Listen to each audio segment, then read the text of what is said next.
Hello, everybody, and welcome back to On Point Politics. And today I'm going to be doing my house prediction for the 2024 presidential election. Before we even get started with the video, hit that like button, subscribe to the channel, and turn on post bell notifications so you don't miss another video that I post.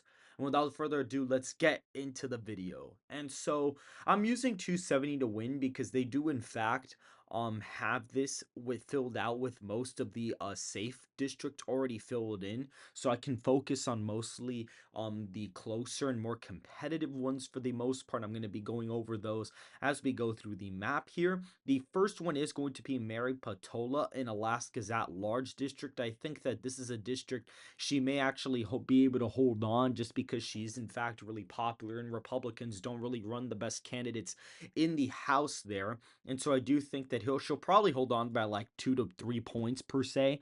Trump's probably going to outperform this district than what he did in the presidential year, but I think Mary Patola is going to be able to get enough of an operation to just barely hold on in the state. However, this could change.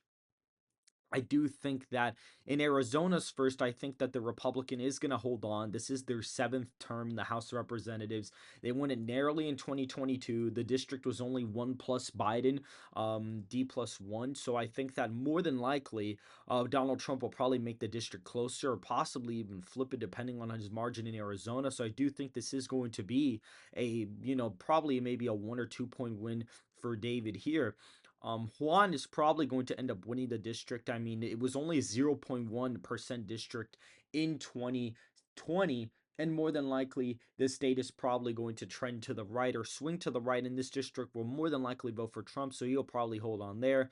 John Duarte, in this presidential scenario, I think maybe he loses because this is a D plus 10 district. He barely won it in 2022. I think Valadeo probably does maybe hold on, just because this district will probably, of course, all the districts in California are going to narrow up. So maybe he can hold on. Mike Garcia, electoral juggernaut in California, he'll probably be fine. This candidate, the 16th term from 1933, California's 41st, he will probably end up winning just fine. Won it by quite a bit in 2022. The district's already 1 plus 1 point Republican, so it'll probably be a hold for the Republicans in that scenario. In Colorado's 8th, the district is a 4 point win for Biden, was pretty close on the presidential, or pretty close on the midterm level. Maybe we could say, okay, maybe they do hold on to this district, but the state is going to probably trend to the left. If you look at the state of Iowa has a competitive district in the third district, and this is a district that Trump barely won by in 2020, and he'll probably expand his margin in Iowa, and the race was really close. So I do think, okay, maybe this is probably a lean hold. Maybe he does hold it by about 3, 4 points, so to speak. That could be a possibility. You have the Michigan 7th district, which more than likely is probably going to be a lean Republican state, in my personal opinion, or a lean R district. Alyssa Scotland is retiring to run for U.S. Senate. It was a very close district, which Trump will probably win it in 2020. Even if he doesn't even win the state, he'll probably still win this district. And more than likely, Biden, the whoever the candidate is here, is going to go down, especially since they are not the incumbent. The incumbent is not running for re-election here, and this is only a D plus 2 district on the national level. So I do think that this will actually flip for Republicans in this scenario, more than likely. If we look at Don Davis, I think Don Davis will probably hold on in North Carolina's first. It is going to probably be closer, but I don't really think that it's going to get that close. If you look at the second congressional district in Nebraska, it is probably going to be a hold for Don Bacon. He did win by 2.7 points in 2022, and this is a pretty blue district now. This is the district that voted for Biden by 6.3 percentage points in the 2020 presidential election. This district will get closer, so I think because of that, Trump's going to carry over Don Bacon to the finish line here. Tom Keene will probably hold on here, just because the state will probably get closer. In my personal opinion, this district will probably get closer. He already won by a pretty good margin, so we could say, okay, maybe he does hold on. Gabriel Vasquez probably more than likely does hold on in the state. I mean, depending on the presidential factors, I mean, maybe Biden doesn't lose the district, but maybe Biden kind of pulls them over here. So this could be a potential flip. Maybe it's a hold, but I'm going to say it probably holds for now. The Santos district in New York will probably be an easy Democratic hold. I'd even say maybe it's even a likely Dem hold.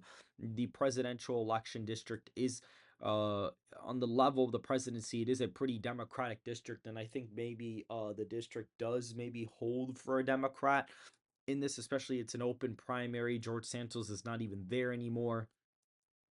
So I'd say maybe that's the case. Anthony Despacito, I know in the presidential level, it was a 14.5 district. However, maybe he does go down just because it's such a Democratic district. I feel like Michael Lawler might be able to hold on. Trump's going to make gains in all of the districts, so probably maybe he does hold on. Mark will probably also hold on as well, including Brandon Williams. All these districts are going to get close enough for him to probably hold on more than likely in my personal opinion. Ohio's 13th district will probably end up flipping. Trump's going to probably end up winning the district at this point in time, and she'll probably go down with it as well. I think Oregon's first will also be a hold. She won it by 2.1 percentage points. The presidential level is D+9. Trump will probably get the state closer, which will help her get carried over to the finish line in that district. You have Susan Wild in Pennsylvania. She'll probably lose the district here. I mean, it was a really close race on the presidential level, and she only won it by 2 in 2022, which was a good year for Democrats in the midterms. So I do think she will go down there. I also think Matt Cartwright could potentially go down depending on who they put up here. The district will probably get redder. This maybe he's an overperformer. It is a 6 point. It is his sixth term, so it might be overperforming and stuff like that. Virginia, more than likely, the Republican does hold on. Very close district on the presidential level.